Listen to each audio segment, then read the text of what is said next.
अस्सलाम वालेकुम dear students. ये आपकी 9th और मैट्रिक क्लास की जो है ना इस्लामियात है, इसका लेक्चर है। हम पार्ट 2 हमने शुरू किया है और पार्ट 2 में लेक्चर नंबर 2 है हमारा और हदीस नंबर 2 है। मशहूर व मारूफ हदीस है, तलबुल इल्म फरीज़तुन अला कुल्ली मुस्लिम। इल्म की तलब हर मुसलमान मर्द और औरत पर फ़र्ज़ है। सबसे पहले तो ये बात समझ लें आप कि इल्म कहते किसको हैं।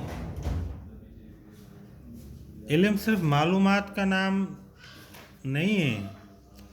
अब देखो, असल जो बहुत सारे जो है ना उलमा से मनकूल है, बहुत सारी चीज़ें हैं, बहुत सारी किताब जो है ना कहा जाता है, बड़ों से सुना है कि जो है ना इल्म क्या है। इल्म हकीकी, एक तो सबसे पहले बात ये समझ लें, हकीकी इल्म जिसके ऊपर जो है ना इल्म की जो अहादीस मुबारका में जिस इल्म का ज़िक्र आता है उस इल्म को कहते हैं जो कुरान और हदीस का इल्म हो। दूसरी जो चीज़ें हैं उसको इल्म नहीं कहते, उसको मालूमात कहते हैं। इल्म से ही निकला हुआ है और उसको भी जो है ना नॉलेज कहते हैं, हम अपनी ज़ुबान में मालूमात कहते हैं। इसको बहुत जान पहचान है इन चीज़ों के बारे में। तो बेटा इसके ऊपर ये नहीं आएगा कि तलबुल इल्म फरीज़तुन अला कुल्ली मुस्लिम। इल्म इंसान में तवाज़ु पैदा करता है। इल्म, हकीकी इल्म तो वो है इंसान में आजिज़ी और इनकिसारी पैदा हो। और जो हम चीज़ पढ़ के जो है ना आगे जो है ना चल के जो है ना हमारे गर्दन अकड़ जाती है, सरिया डल जाता है हमारे गर्दन में, कभी नीचे नहीं होती। गरीबों को हकीर समझते हैं और गरीबों को लूटना अपना फ़र्ज समझते हैं। किसी भी शोबे में चले जाएं तो ये इल्म जो है ना, इसको इल्म नहीं कहेंगे। इल्म वो है जो आप में आजिज़ी, इनकिसारी, मखलूक खुदा की मोहब्बत पैदा करे। असल इल्म वो है। और जो चीज़ जो है ना की जाए सिर्फ पैसा कमाने के लिए, नाम और शोहरत कमाने के लिए, वो इल्म नहीं होता, वो कारोबार होता है, वो एक पेशा होता है।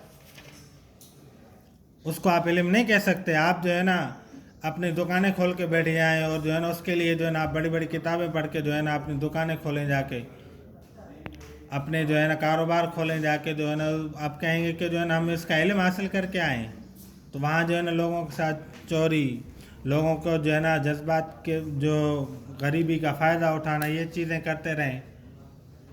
हमें जो है ना आप समझदार रहें, देखें हकीकत समझनी और जो है ना जो कुछ हमारे मुआशरे में चल रहा है उसके एतबार से हमें देखना होता है कि हम क्या कर रहे हैं।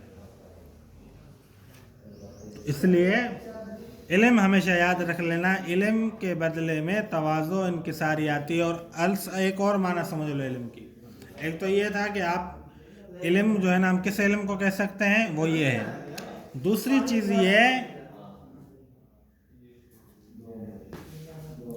चीज़ ये है कि इल्म क्या है कि आप जिस वक़्त में जो काम कर रहे हैं, अब इसमें हमें इल्म होना चाहिए कि अल्लाह का इसमें क्या हुक्म है, अल्लाह के रसूल सल्लल्लाहु अलैहि वसल्लम का इसमें क्या हुक्म है। फॉर एग्जांपल हम नमाज़ पढ़ रहे हैं, अब हमें नमाज़ पढ़ते हुए हमें मालूम होना चाहिए, इल्म होना चाहिए कि नमाज कौन सी नमाज है और उसको जो है ना कैसे अदा करना है, कितनी रकातें अदा करनी, अल्लाह ने क्या हुक्म दिया, अल्लाह के नबी ने क्या तरीका इख्तियार किया है। इल्म यही है, इल्म इसे कहते हैं। आप नमाज पढ़ रहे हैं, नमाज पढ़ते वक्त जो है ना वो सामने जो है ना कोई डूब के मर रहा है, सामने जो है ना कोई सांप वगैरह किसी को काट रहा है, किसी का नुकसान हो रहा है, किसी इंसान को जो है ना कत्ल किया जा रहा है, मजलूमन जुल्मन कत्ल किया जा रहा है, तो आपको इल्म होना चाहिए कि इस सूरत में मैं नमाज पढ़ूं या जाके उसकी जो है ना मदद करूं। इस चीज़ का इल्म होना चाहिए, किस वक़्त क्या चीज़ ज़रूरी है, किस वक़्त अल्लाह ताला की ज़ात हमसे क्या मुतालबा करते हैं, इल्म उसे कहते हैं। तो आप इस हदीस को जो है ना लफ्ज़न भी याद करके आ जाएंगे, मानन भी याद करके आ जाएंगे, आप इसका तशरीह भी याद करके आएंगे।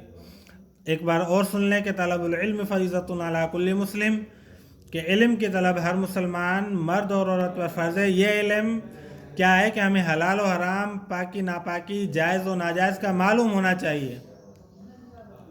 یہ بھی نہیں ہونا چاہیے کہ جو ہے نا ہم کیا کرتے ہیں، جو چیز ہمارے فائدے اور نقصان کی ہوتی ہے ہم اس کے بارے میں پوچھ لیتے ہیں کہ اس میں جو ہے نا اسلام کا کیا حکم ہے، باقی سارا دن جو کچھ کرتے پھرتے ہیں تو اس کا تو نا ہم کبھی کسی سے پوچھتے بھی نہیں ہیں کہ آیا یہ جائز تھا نہیں تھا، یہ غلط تھا نہیں تھا، یہ کرنا چاہیے تھا نہیں کرنا چاہیے تھا. ایسے نہیں ہونا چاہیے. ہر عمل، ہر چیز میں ہم اللہ کا اور اللہ کے رسول صلی اللہ علیہ وسلم کا حکم اور طریقہ دیکھیں گے. اب آپ اچھے طریقے سے جو ہے اس حدیث کو یاد کر کے لفظاً معناً و تشریحاً انشاءاللہ اگلے لیکچر میں ہم مزید آگے دوسری حدیث مبارکہ پڑھیں گے. السلام علیکم ورحمۃ اللہ وبرکاتہ.